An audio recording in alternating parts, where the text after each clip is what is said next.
We start with Rick Grimes.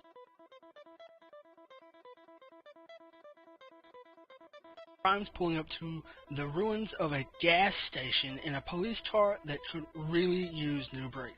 It's surrounded by cars, dead people, baby toys. You know, it's basically like Bonnaroo. That's when he spots this little girl wandering around like she's lost in a mall. She's shuffling her feet, so we know she's a zombie. But does he? He gets her attention, she turns around, and he shoots her in the head. Bam! That's the first scene. Welcome to The Walking Dead. Cold open like a motherfucker.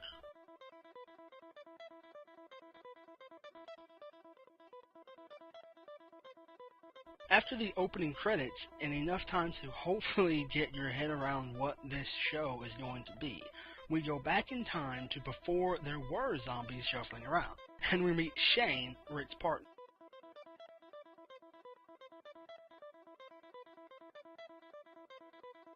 They talk about light switches and women troubles, you know, typical dude talk. Rick is having issues with Lori, his wife. Then they suddenly speed off to a call about a car chase. You know, they set up some spike strips and wait for the chase to come to them. And come it does. Speeding car hits the spikes, flips over a few times, and stops. Then Rick inexplicably gets all kinds of too close.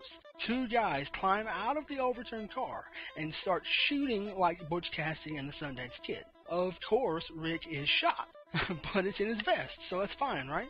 No harm, no foul. However, he stands up, turns around, and gets shot in the back.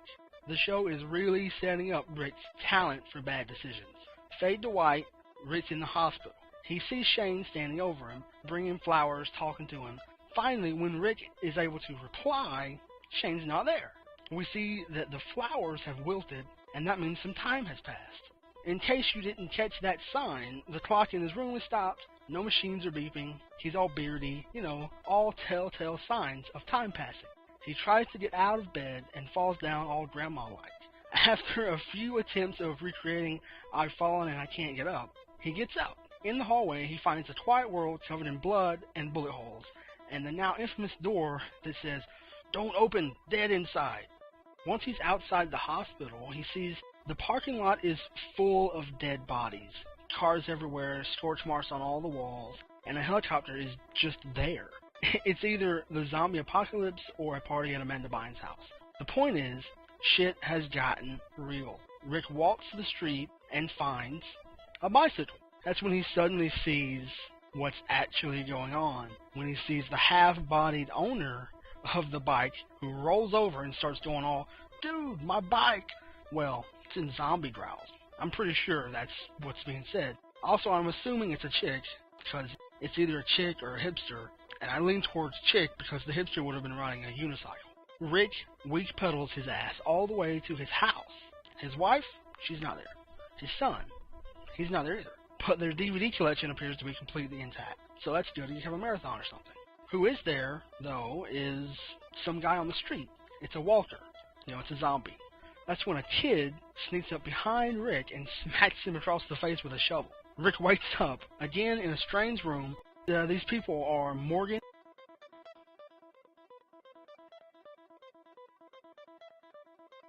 and Dwayne.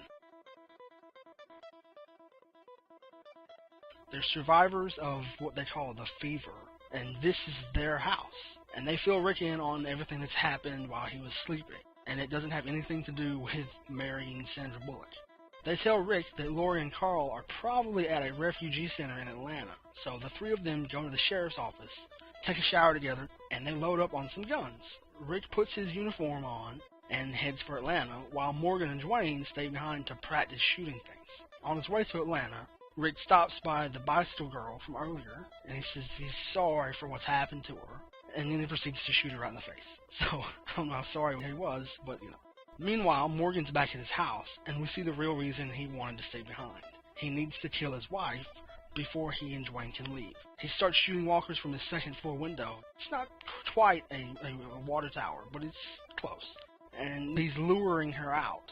She comes out, and he has a clear shot, but he can't take it. It's his wife. He can't kill her. It'd be difficult. On his way to Atlanta, Rick gets on his CB radio all smoky and abandoned like, Breaker, Breaker 19, what the fuck is going on? And he tries to find anyone who can hear him. That's when we see there is a group that can hear him. It's a Kent shanty town, and this group includes Lori, Carl, and Shane. That's pretty lucky, I guess. You know, they're all in the same place. Lori and Shane, though, are kissing all over each other. Oh, that's some drama. Finally, some drama.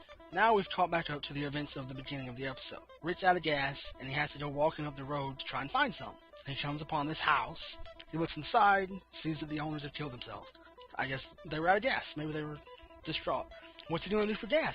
Nothing, because he sees there's a horse right there. There's a horse. He can just get on the horse. So he goes all like Robert Redford and starts whispering in the horse's ear, you know, like Robin Thicke, I know you want it. Like a boss, he rides the horse down the highway and into Atlanta. He finds the refugee center, but it's in tatters. There's nobody there except for a lot of dead people. But then a helicopter flies over, so he's like, whoa, I'm going to go find the helicopter. So he tries to follow the helicopter, goes around this corner, and he sees a Mardi Gras of dead people just marching down the street. So he's like, fuck this. Who needs a helicopter? He turns around and he hightails it down the street, and it's a cool shot where he's riding this horse down this street, and this clippity-cloppity, and he's like, whoa, I'm getting out of here. And he runs right into another parade of dead people, walkers, and they overtake him, and they chow down on the horse. He ends up under a nearby tank, and he makes a decision to kill himself. He realizes that he can climb into the tank above him, so he's like, I'm not going to kill myself, that would be stupid, I can just go up here. And so he goes in there, and in there he finds this other dead guy, and he thinks, wow, I'm safe because this guy's dead. Like an idiot. But it turns out, of course, that guy's a walker.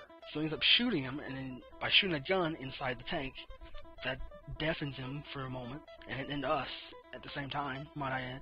Then he climbs out the top, and he's like, I left my guns over there like a moron.